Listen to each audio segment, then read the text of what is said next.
جو وقت گزرا ہے درمیان کا یہ کیسا گزرا ہے؟ ارے سنو دیکھو،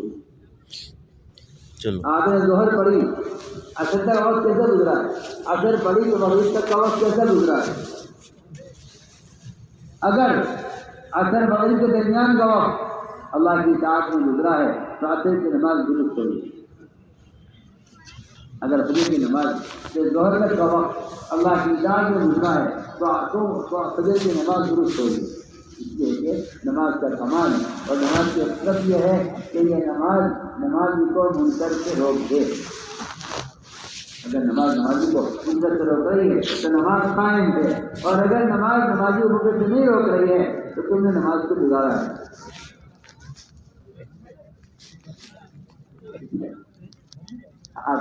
بے شمار نے فرمایا کہ جو نماز درست ہے وہ نمازی کو منکر سے روک دے۔ اقیم الصلاۃ ان الصلاۃ ذکر ذکر فرماتے ہیں ذکر اکبر سے اور فرماتے ہیں ذکر اکبر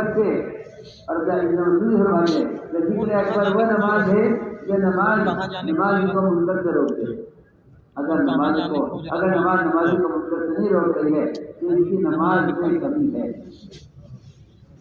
نماز میں کمی ہے کہ نماز کو منکر سے روکا نہیں، ورنہ مومن کی نمازی کو منکر سے یقیناً روکے گی۔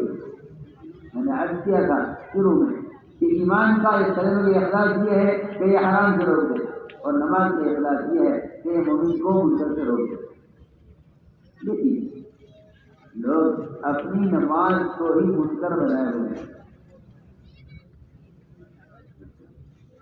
کیا نماز منکر ہو سکتی ہے؟ چوری، زنا، سود، غیبت، یہ سب منکرات ہیں۔ نماز، روزہ، حج، زکات، یہ سب معروفات ہیں۔ لیکن آپ جانتے ہیں کہ چوری منکر ہے۔ حضور اکرم صلی اللہ علیہ وسلم نے سب سے بڑا چور نماز کے چور کو فرمایا ہے۔ یہ سب سے بڑا چور نماز کا چور ہے۔ نماز تو ایمان تو ہے نہیں، دنیا کے راستے نہیں کچھ چرایا جائے۔ آپ نے فرمایا کہ اس کے رکوع سجدے کو اطمینان سے ادا نہ کرے، یہ نماز کا چور ہے۔ یہ نماز کا چور ہے، یہ نماز کے ارکان کو طریقے سے ادا نہ کرے۔ یہ حدیث میں آتا ہے من لم يقم صلبه بين الركوع والسجود لم ينظر الله الى صلاته۔ جو رکوع رکھنے کے بعد اپنی کمر کو سیدھا نہیں رکھتا، اللہ تعالیٰ اس کی نماز کی طرف نظر اٹھا کر نہیں دیکھتے کہ کیا کرنا ہے۔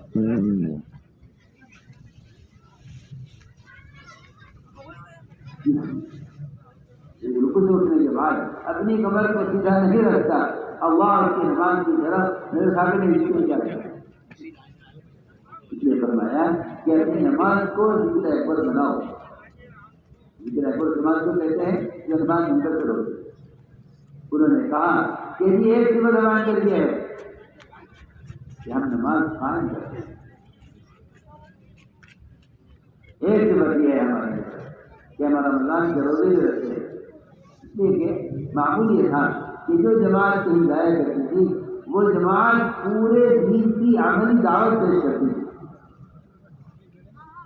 یہ سب یہ کہہ رہے ہیں کہ آپ کی جماعت آئی تھی، اس نے ہمیں سکھلایا ہے کہ ہم رمضان کے روزہ رکھتے ہیں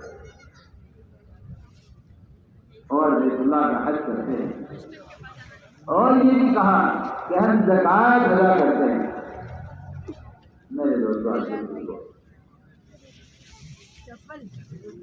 سمجھتے تھے کہ یہ یقین بگڑتا ہے، تو آدمی سب سے پہلے احکام مال میں توڑتا ہے، اور جب مال میں احکام ٹوٹتے ہیں، جب احکام مال میں ٹوٹتے ہیں تو مال میں احکام کا ٹوٹنا پورے دین کو برباد کر کے رکھ دیتا ہے۔ میری بات بہت توجہ ہے۔ اس لیے جتنی قیدیں مسلمان کے لیے مال میں ہیں، کیوں مال میں قیدیں کیوں لگائی گئی؟ مال میں قیدیں اس لیے لگائی گئی ہیں کہ اس کے بدن کا جو ایندھن ہے، اس کی جو غذا ہے، جو اس کی عبادات اور اس کے اخلاق اور معاملات اور معاشرے کو یہ اعمال اس کے بدن سے ظاہر ہونے ہیں، اس کو سب سے پہلے غذا اس کو حلال کریں، یہ سب سے پہلا ہوگا۔ اس لیے اللہ تعالیٰ نے تمام اعمال صالحہ، ایمان، نماز، ذکر، علم، اخلاق، معاشرہ، عبادات، ان سب کا مدار یعنی اعمال خیر مسلمان کے بدن سے ظاہر ہوں، اللہ نے ان سب کا مدار اس کی غذا پر رکھا ہے۔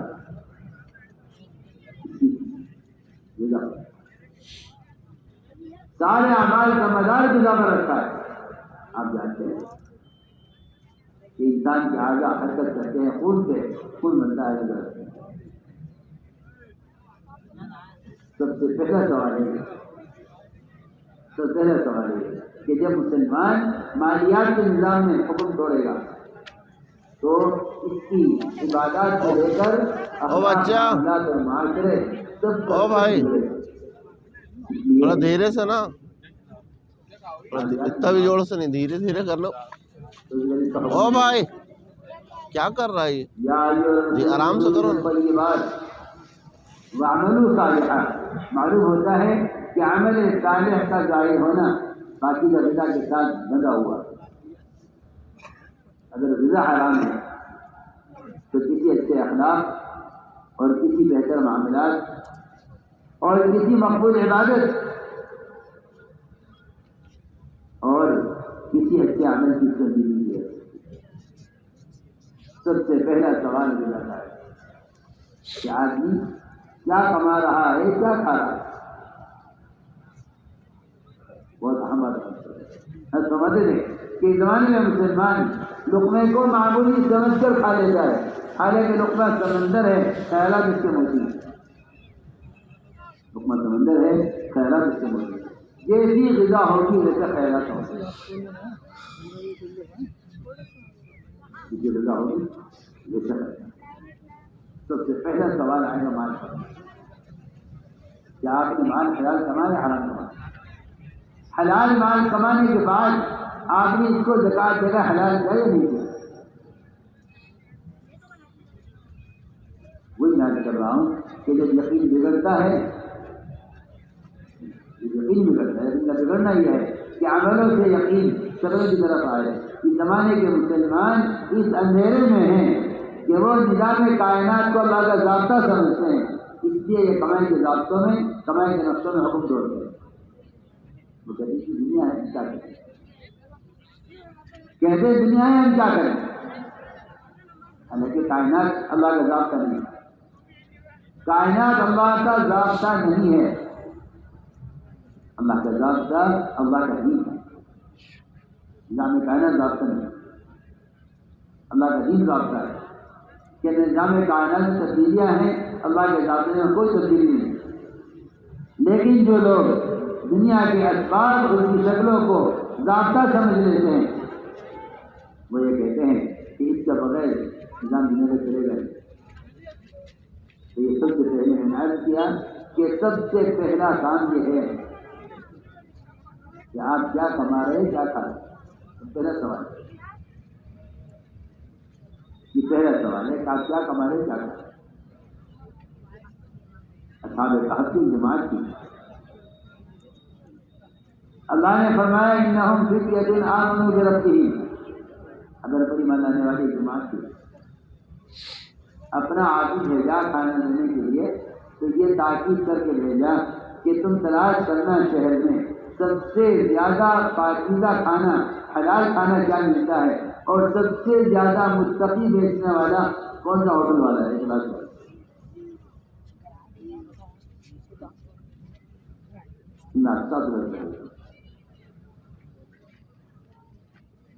میں آپ کے ساتھ عرض کرتا ہوں کہ حرام غذا کھانے والے مسلمانوں کو،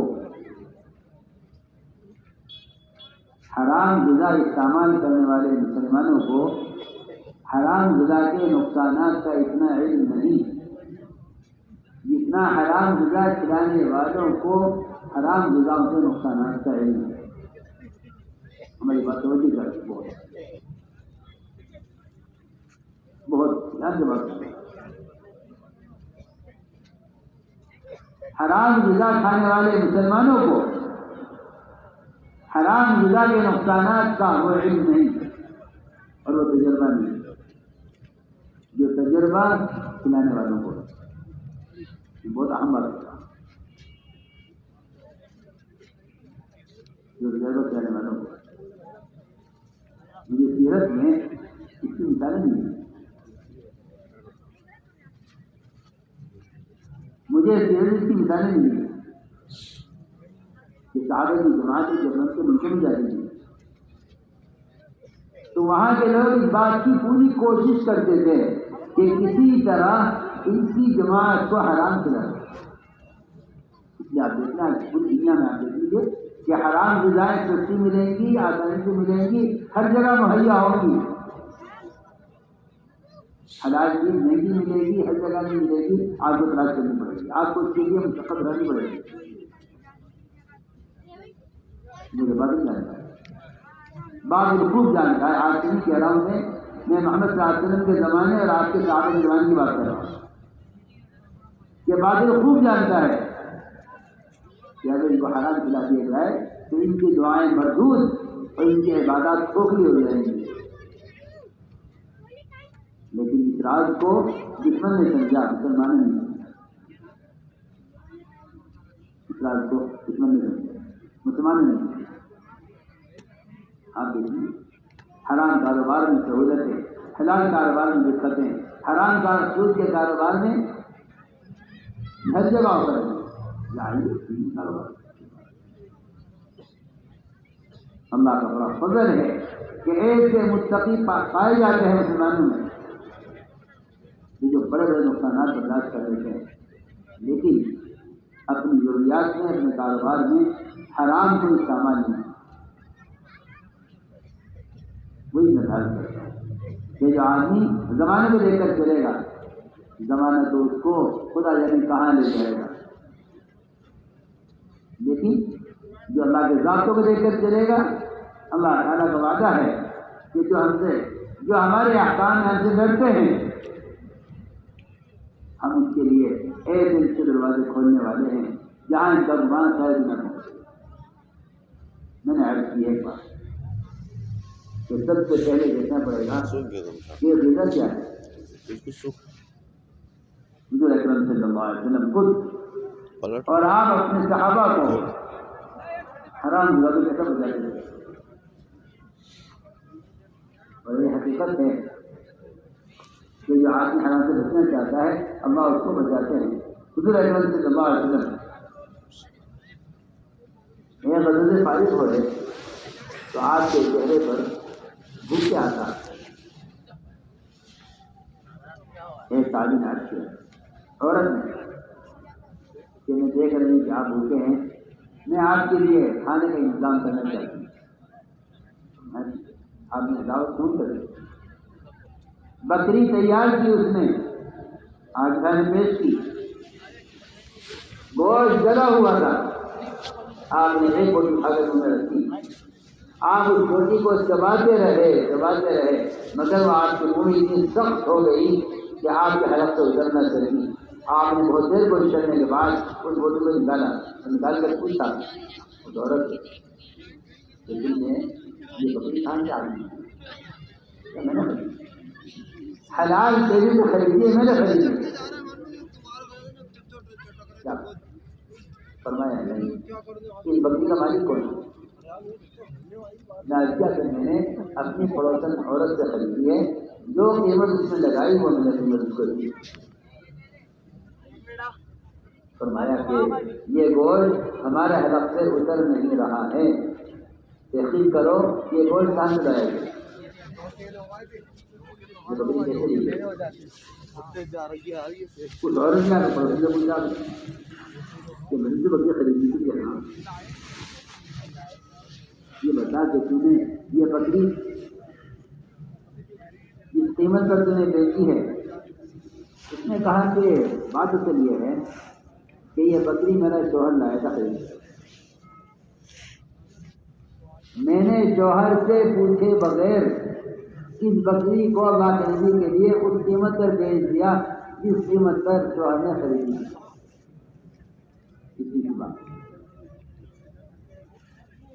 کتنی بات فرمایا کہ یہ بکری کے مالک کی اجازت کے بغیر اس کی قیمت لگائی گئی ہے، لہذا یہ بکری ہمارے حلق سے نہیں ہے۔ مطلب ہمارے میرے جو یہ بہت اہم مسئلہ ہے کہ اپنی عبادات کو قبول کرانے اور اپنی دعاؤں کی پرواز کو بڑھانے کے لیے سب سے بنیادی شرط یہ ہے قلوب میں طیبات عمل کہ اگر نیک اعمال ظاہر کرانا چاہتے ہیں اپنے بدن سے تو سب سے پہلے اس کا فیصلہ کرو کہ ایندھن حلال ملا یا حرام ملا۔ اس بارے میں بہت وقت اس بارے میں بہت اور صدیق رضی اللہ عنہ کو ایک لقمہ کھلا دیا گیا، وہ بھی بھوک کی شدت میں کھایا، کھاتے ہوئے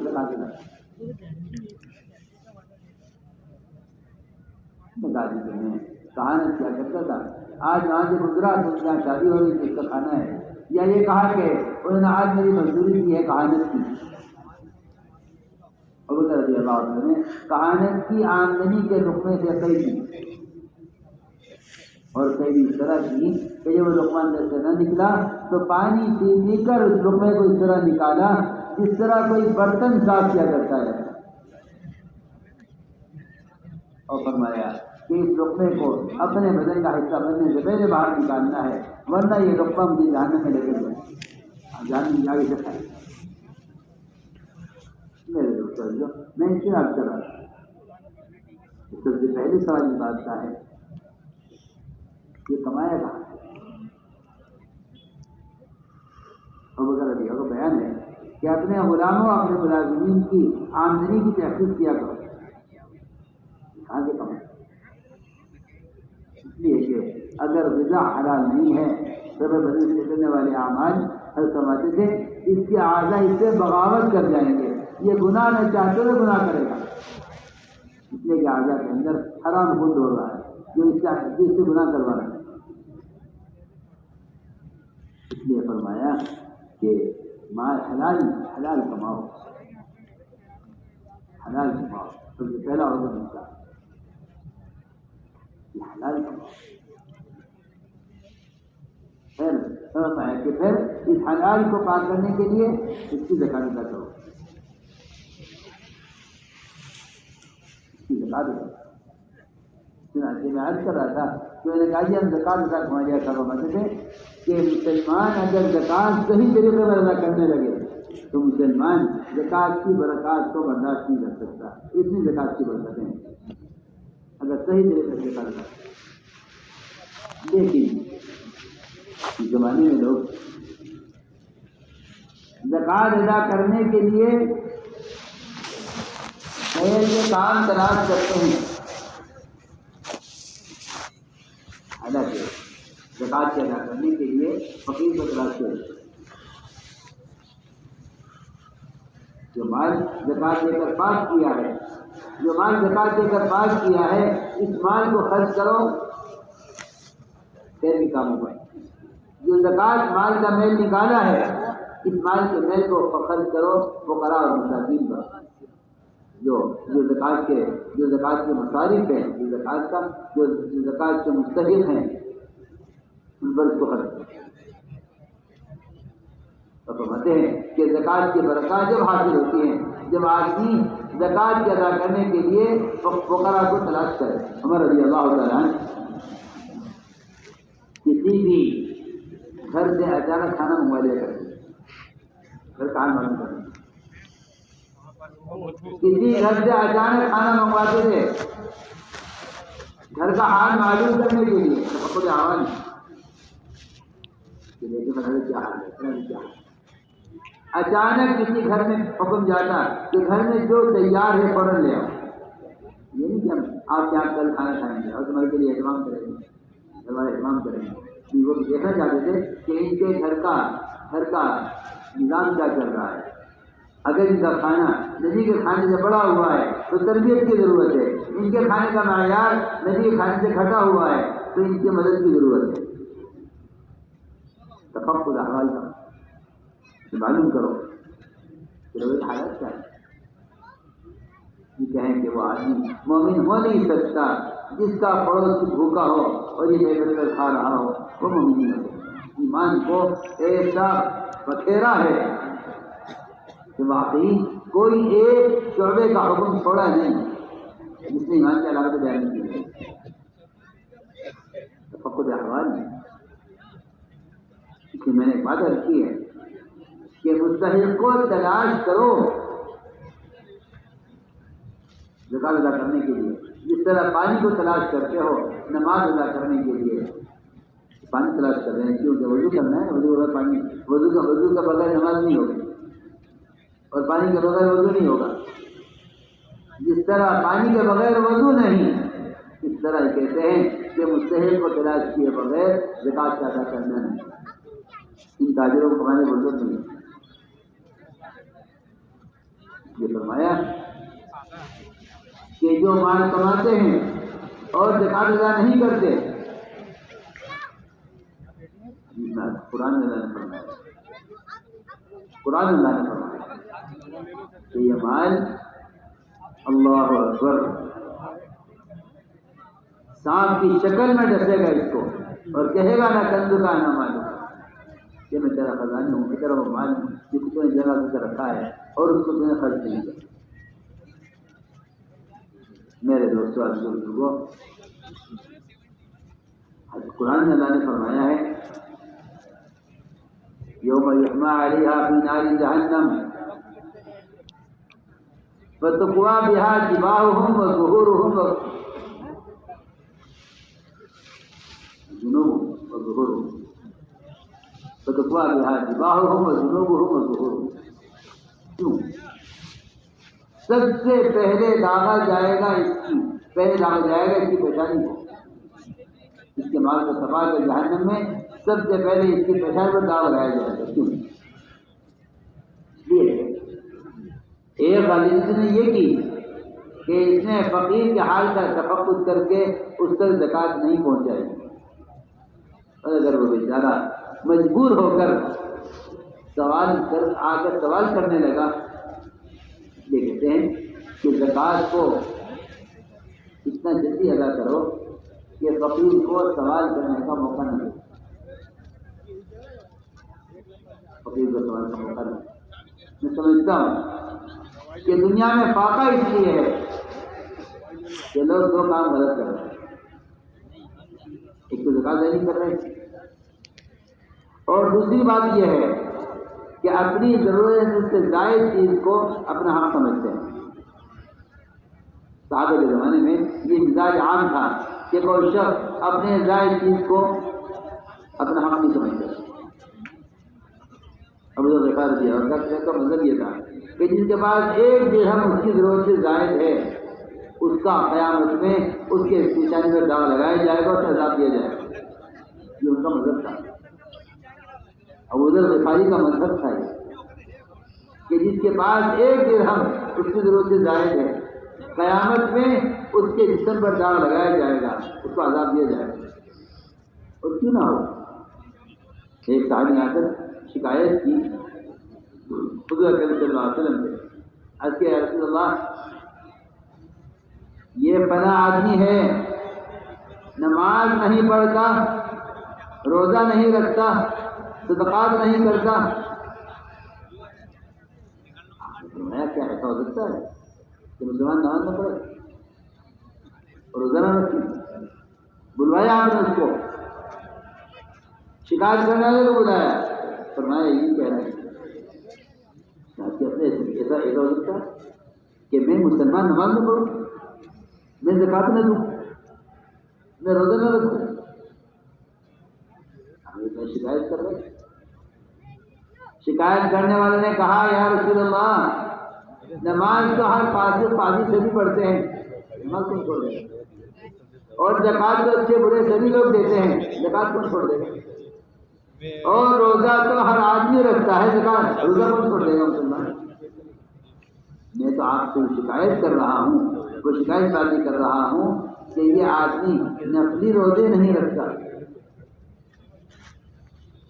یہ فرائض کے علاوہ نوافل اور تہجد کا اہتمام نہیں کرتا۔ میں شکایت بھی کر رہا ہوں کہ یہ نفلی صدقات زکوٰۃ سے بھی دیتے ہیں، نفلی صدقات نہیں ہے۔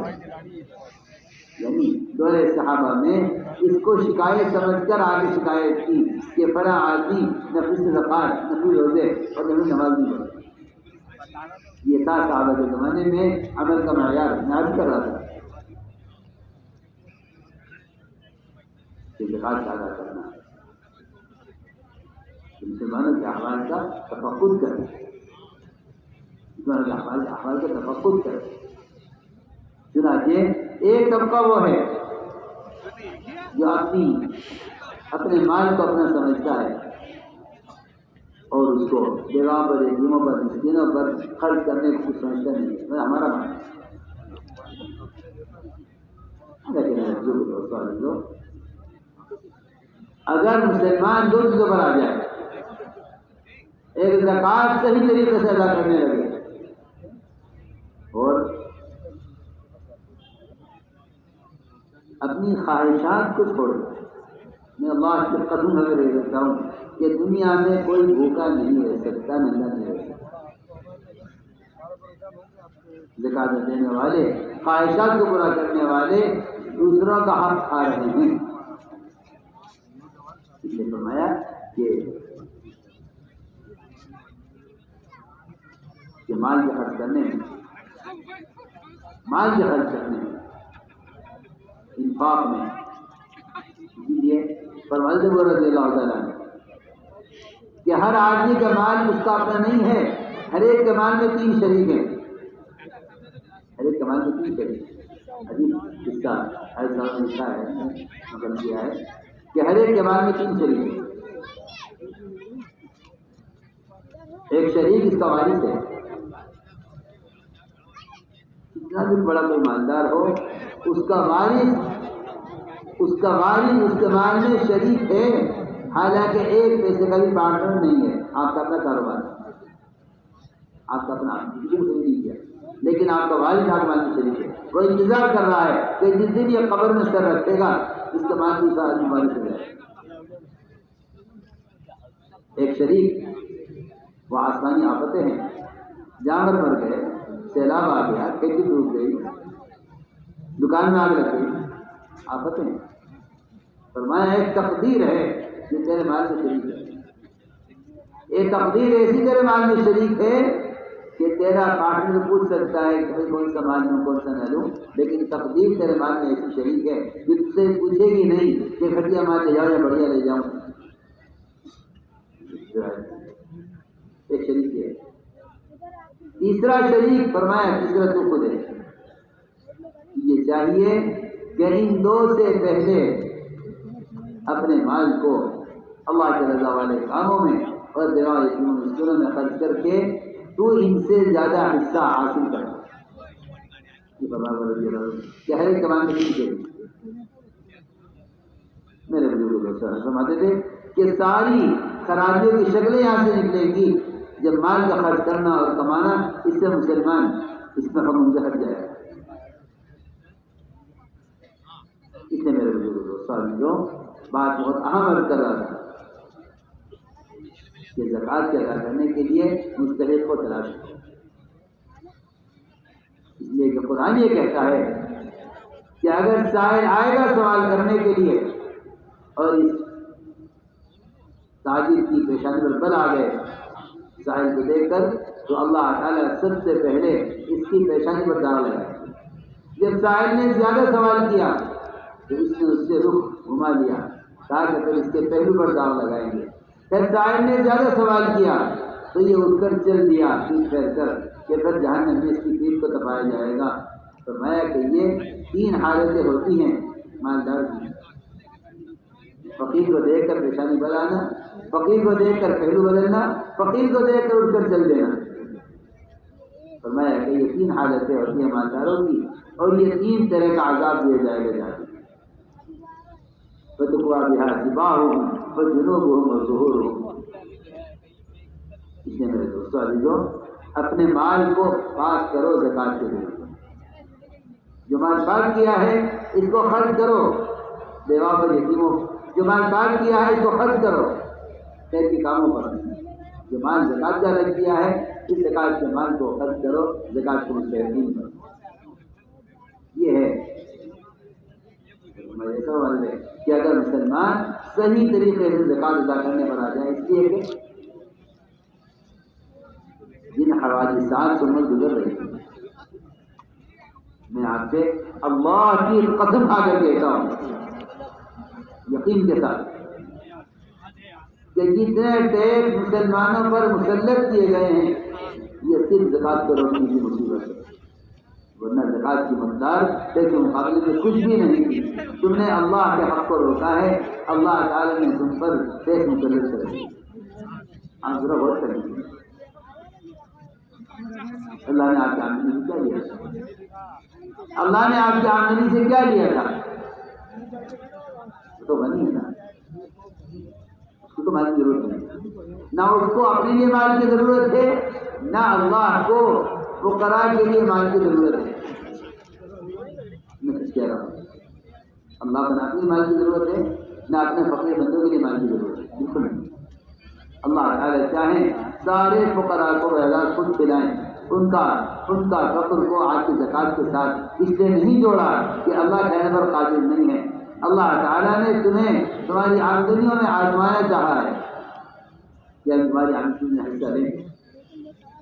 یہ کہنا ہے کہ میرا مال ہے، میں نے کمایا ہے، اس میں یہ مسلمان کی زبان سے بات اچھی نہیں لگتی، اس لیے کہ یہ کہنا یہ قارون کا کہنا ہے۔ خدا اسلام نے کہا تھا کہ اپنے مال سے اللہ کا حصہ نکال، اللہ نے یہ دیا ہے، اس نے کہا انما اوتیتہ علی علم عندی، یہ تو میں نے اپنے فن سے کمایا ہے، اللہ نے کچھ نہیں دیا۔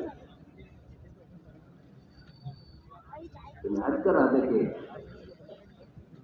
مستحق کو تلاش کرو اور زکات مستحق تک پہنچاؤ، زکات کی برکات مسلمان برداشت کی ہے، اس کی زکات کی برکت ہے۔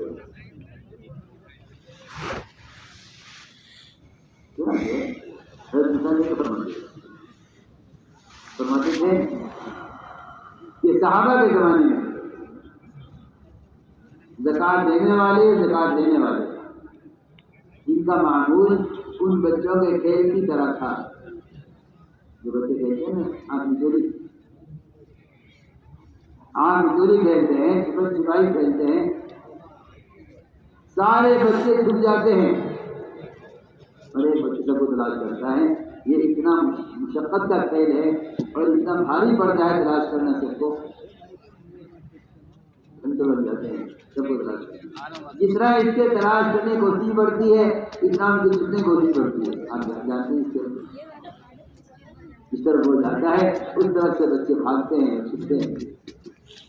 وہ سمجھتے تھے کہ اس زمانے میں مالداروں کا حال یہ تھا کہ وہ فقیروں کو تلاش کرتے تھے، اور فقیروں کا حال یہ تھا کہ وہ اسے چھپا کرتے تھے۔ اس لیے اللہ تعالیٰ نے مالداروں کے مال میں برکتیں اور فقراء کی حاجتیں نہ پوری کر دی۔ اس زمانے میں خیر سارا گزر گیا ہے، جو چھپنے والے تھے وہ تلاش کرنے لگے، جو تلاش کرنے والے تھے وہ اپنا مال چھپانے لگے، فقراء چھپنے لگے۔ اللہ نے مالداروں کے مال سے برکتیں پھینک لی اور ان پر ٹیکس مسلط کر دی، اور ادھر اللہ تعالیٰ نے ان فقراء کے مالداروں کو تلاش کرنے کی وجہ سے ان پر فقر کا تسلسل کھول دیا، ان کا فقر بڑے گا ختم نہیں ہوگا۔ ہم نے عرض کیا یوں کھیل تھا کہ مالدار تلاش کرتے تھے فقراء کو۔ اس لیے میرے دوستوں عزیزوں، زکات ادا کرنا اور اس کے لیے مستحق کو تلاش کرنا، اس لیے آتا ہی روایتوں میں کہ اچانک کوئی حادثہ پیش آ جائے تو ایسے حوادثات سے تو زکات روک دے گئے۔ ایک صحابی تھے نابینا، آگے جاتے ہیں انہوں نے اپنے مسلح نماز پڑھنے کی جگہ سے لے کر باہر کے گیٹ تک ایک رسی باندھی ہوئی تھی. جب کوئی سائل دروازے پر آتا تھا تو یہ اپنے مسلح سے اپنی جگہ سے کچھ پیسے لیتے کوئی چیز لیتے اور سائل کو باہر کے گیٹ پر لے کر آتے.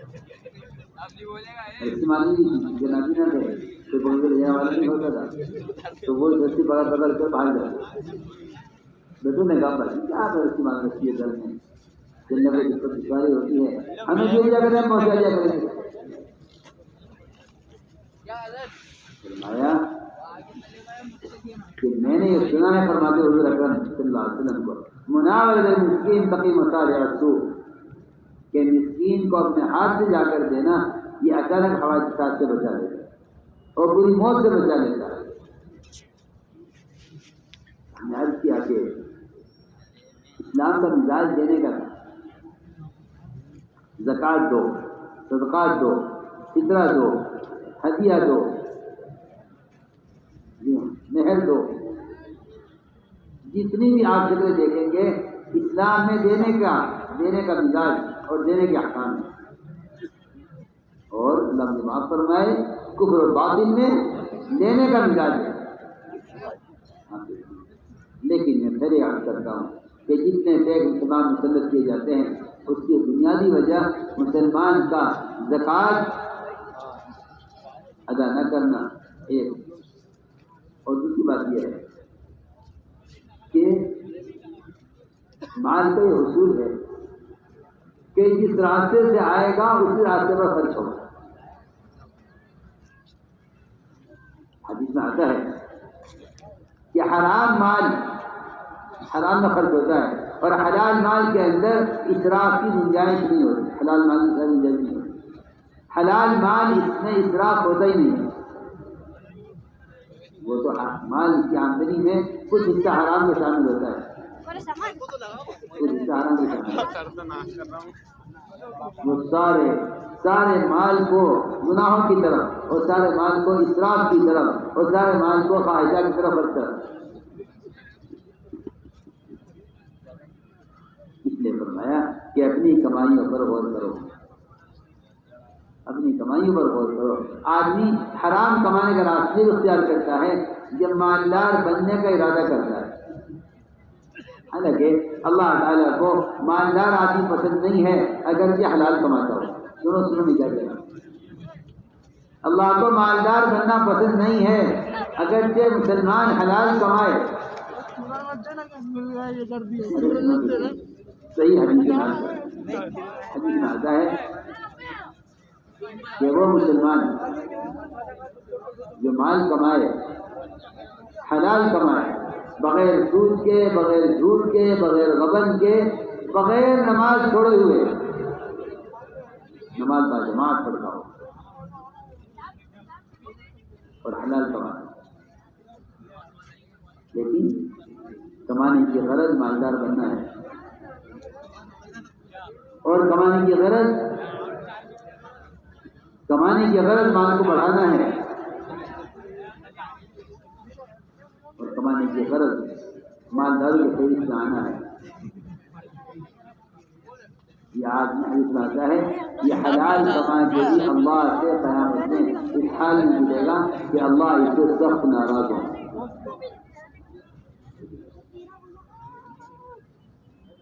اللہ سے ناراض ہے کیوں؟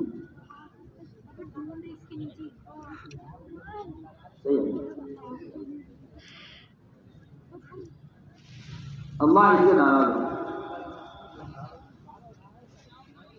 کیونکہ اس کی نیت مالدار بنی ہے. اور جو آدمی اس لیے کماتا ہے کہ بس میرے کمانے کی غرض یہ ہے کہ میرے گھر والے مجھے فری ہو جائے, اللہ اس حال میں ملے گا یہ کمانے والا کہ اس کا چہرہ چاند کی طرح چمک رہا ہو.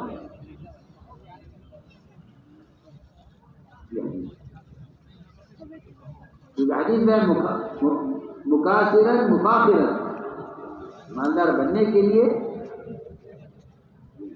مالدار کو آنے کے لیے میں بات کرتا ہوں کہ اس زمانے میں مسلمان جتنی کوشش کرتا ہے مالدار بننے میں صرف دوسرے مالدار کی حفظ میں کرتا ہے، ورنہ اپنی ضرورت سے زائد کمانا، جن کا بھی نقصان کرنا ہے جن کا بھی نقصان کرنا ہے.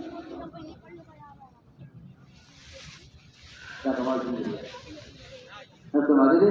اگر مسلمان ضرورت کے بقدر کمانے پر آ جائے تو اس کا جو وقت ہے وہ دعوت اور تعلیم اور دین کے سیکھنے میں خرچ ہوگا. اس کا وقت صرف اس سے برباد ہوتا ہے کہ یہ ضرورت کے لیے نہیں کماتا، مالدار بننے کے لیے کماتا. اپنی ضرورت کے بقدر اگر کمائے تو اس کو دعوت اور تعلیم کا اور ذکر و عبادت کا سارے اعمال، سارے کام کا وقت ملے گا. اس کو سارے کام کا وقت ملے گا. اگر یہ ضرورت کے لیے کمانے گا، اگر اسے کمانے کا ارادہ مالدار بننے کے لیے ہے، صاف ہمارا. اب تو لوگ مساجد کے قریب دکانیں جاتے ہیں، مراکز کے قریب دکانیں جاتے ہیں یہاں تاکہ یہاں سے آمدنی زیادہ ہو. حالانکہ حضور اکرم صلی اللہ علیہ وسلم نے صحابہ کے گھروں کو مسجد سے دور رکھا ہے. حالانکہ گھر میں کچھ نہیں ہے، وہ آرام کی جگہ ہے. فرمایا اپنے آرام کی جگہ کو دور رکھو مسجد سے، کیونکہ آرام کی جگہ وقت کی جگہ ہے. آپ اسے اندازہ کر لیجیے جب حضور صلی اللہ علیہ وسلم نے گھروں کو مسجد سے دور رکھا ہے. آپ نے گھروں کو مسجد سے دور رکھا کہ کسی کی جگہ الگ ہو، وقت کی جگہ الگ ہو. صحابہ نے چاہا تھا کہ اپنے گھر مسجد کے قریب کر لیں تاکہ نماز کے طور پر. فرمایا کہ نہیں، دور رکھو اپنے گھروں کو مسجد سے، تاکہ غفلت اور ذکر کے ماحول کے درمیان فاصلہ رہے. تو آپ اس اندازہ کر لیجیے جب گھروں میں کچھ نہیں ہے، ان کو مسجد دور رکھا جا رہا ہے، تو بازار میں جو ساری آیانی ہے اور بازاری ماحول آپ جانتے ہیں، اس بازاری ماحول کا مسجد دور رہنا کتنا ضروری اور لازم ہوگا. ابو دردہ فرماتے ہیں مجھے یہ بات پسند نہیں کہ میری دکان مسجد کا قریب ہو. فرماتے ہیں مجھے بات پسند نہیں ہے کہ میری دکان مسجد کا قریب ہو اور روزانہ میں 300 اشرفیہ کماؤں، اس طرح کماؤں کہ میری تکبیر والا خود نہ ہو، نماز باجماعت پڑھوں اور 300 اشرفیہ کماؤں بغیر حکم توڑے ہوئے اللہ کا، بغیر کسی سود کے، بغیر جھوٹ کے، بغیر کسی غبن اور دھوکے کے. اور یہ 300 اشرفیہ اللہ کے راستے میں خرچ کر دوں، اپنے لیے کچھ بچا کر میں رکھوں، تب بھی مجھے پسند نہیں کہ میں دکان اس کے خریدوں. دکان کا مدد کیا حرج ہے؟ اس میں کیا حرج ہے؟ فرمایا کہ اس میں حرج یہ ہے کہ اللہ تعالیٰ مجھ سے میرے وقت کے بارے میں سوال کریں گے کہ تو نے کمانے میں جمع کیوں خرچ کیا. سنو گے صحیح، نماز باجماعت پڑھوں تو میرا اللہ خود نہ ہو، 300 اشرفیہ کما کے سر اللہ کے راستے میں خرچ کروں، اپنے لیے کچھ نہ روکوں اور حلال کماؤں، تو اب اس سے کیا کریں؟ فرمایا کہ نہیں، اللہ تعالیٰ حساب لیں گے. میں نے عرض کیا کہ یہ تھی وہ باتیں جو اکرم صلی اللہ علیہ وسلم نے ان سے معلوم کیا صفات کے بارے میں. انہوں نے کہا کہ ہم زکوٰۃ ادا کرتے ہیں، یہ 5 صفتیں ہمارے اندر ہیں جن پر ہمارا ایک 5 باتیں ہمارے اندر زمانے جاہلیت سے ہیں، 5 باتیں ہمارے اندر زمانے جاہلیت سے ہیں. ہمارے اندر زمانے جاہلیت سے صبر ہے. میرا دل دوستوں بزرگوں، میں آپ سے عرض کرنا چاہتا ہوں، یہ صبر ایک ایسی صفت ہے، یہ صبر ایسی صفت ہے کہ اس صبر کی صفت کے بغیر کوئی شخص دعوت کے میدان میں کام نہیں کر سکتا.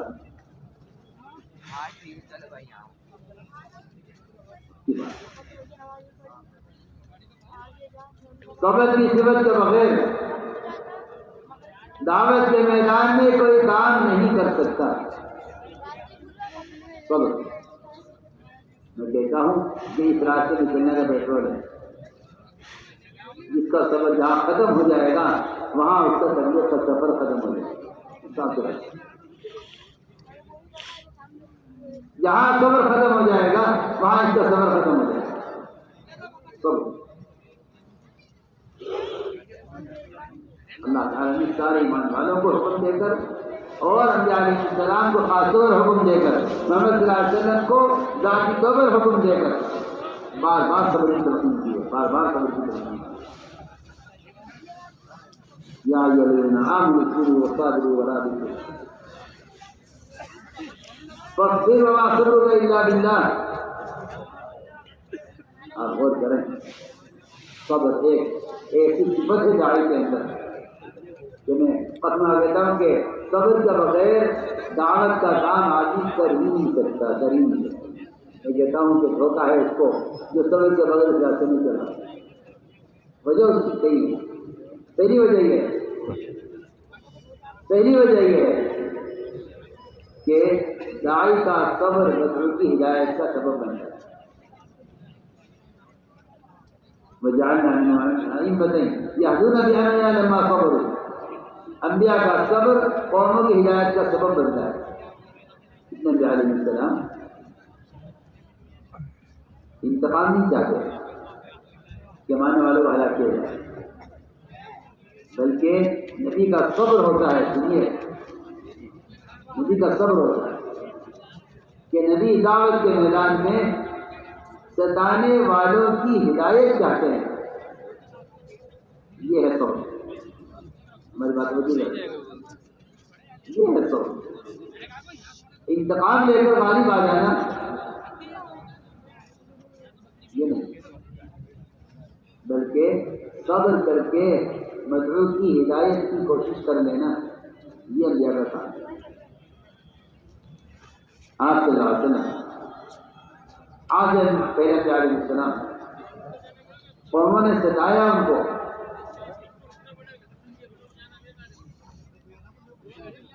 نوح علیہ السلام نے فرمایا کہ جو ایمان لاتی کو لاتی ہے، کوئی ماننے والی نہیں. نوح علیہ السلام نے بددعا کی.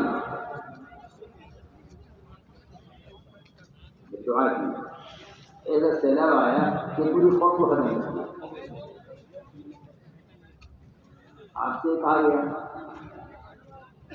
کہ یہ ایمان لانے والے نہیں. آپ اجازت دیجیے یہ دو پہاڑ اکثر ہیں جبل احمد جبل ابو قبیس جس کے درمیان سارا مکہ آباد تھا، جب ان دونوں پہاڑوں کو آپس میں ملا دیں یہ چل کر سب ختم ہو سمجھ نہیں ہے. یہ ہے صبر. سنو یہ ہے صبر. سمجھ نہیں ہے. اللہ نے فرمایا کہ کوئی ایمان لانے والا نہیں ہے. آپ نے فرمایا کہ چاہے تو کوئی ماننے والا نہ ہو، بلکہ میں اذیت دینے والوں کو باقی رکھنا چاہتا ہوں تاکہ ان کی اولادیں نکلیں وہ بڑی ہوں اور ان کو دعوت دوں پھر وہ اسلام دیں. نبی کا دائرہ ہے دعوت اور نبی کا دائرہ ہے صبر اور نبی کا جو ہے محنت کی وہ ساری کی جگہ ہوتی ہے کہ ستانے والوں کو باقی رکھنا چاہتے ہیں ان کی آئندہ پیدا ہونے والی اولاد کو دعوت دینے کے لیے. آپ ذرا ہوتی تو غور کیا ہمیں ایک مسلمان کی طرف سے ناگواری کو برداشت نہیں کر پاتے اور آپ یہ فرما رہے کہ ستانے والے کو باقی رکھا جائے. اگر جو ہلاک کر دیا گیا تو ان کی خود کو ہلاک ہو جائے انہیں باقی رکھا جائے تاکہ ان کی اولاد کو دعوت. میں نے عرض کیا یہ صبر یہ انبیاء علیہ السلام کی وہ صفت ہے جس کو لوگ بتکلف آزمایا کرتے تھے. مجھے معلوم ہوتا ہے کہ صبر نبی کا نبی ہونے کی علامات اٹکتا ہے چالو کرتے ہیں سو بولتے ہیں تو